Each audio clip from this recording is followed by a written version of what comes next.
झारखंड शिक्षा परियोजना ने स्कूली शिक्षकों के लिए नया फरमान जारी किया है। इसके मुताबिक अब सभी शिक्षकों को अनिवार्य रूप से विषयवार पाठ्य योजना तैयार करनी होगी। ऐसा नहीं करने वाले शिक्षकों और पारा शिक्षकों के खिलाफ सख्त कार्रवाई की जाएगी।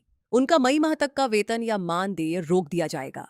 इस संबंध में झारखंड शिक्षा परियोजना के निदेशक शशि रंजन ने राज्य के सभी जिला शिक्षा पदाधिकारियों डीईओ और जिला शिक्षा अधीक्षकों डीएसई को स्पष्ट निर्देश दिया है।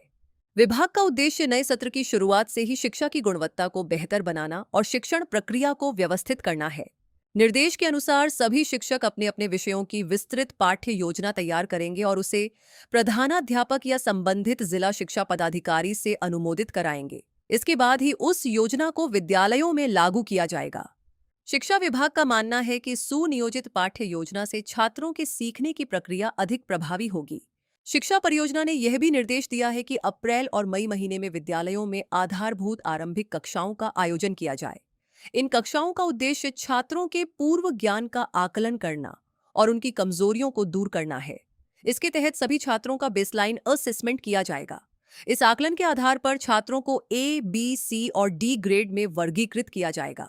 खास तौर पर भाषा विषयों हिंदी, अंग्रेजी, संस्कृत और उर्दू में छात्रों के अक्षर ज्ञान, पढ़ने लिखने की क्षमता और व्याकरण की समझ का मूल्यांकन किया जाएगा। नए नामांकित छात्रों और कमजोर विद्यार्थियों के लिए ब्रिज कोर्स भी संचालित किया जाएगा। इसके तहत छात्रों को उनकी समझ के स्तर के अनुसार समूहों में बांटकर पढ़ाया जाएगा। हर विषय की 1 घंटी प्रतिदिन अनिवार्य रूप से संचालित की जाएगी ताकि सभी विषयों में संतुलित सुधार हो सके। बेसलाइन असेसमेंट और प्रारंभिक कक्षाओं के बाद विद्यालयों में सीबीएसई या जैक के अनुरूप समय सारिणी तैयार की जाएगी।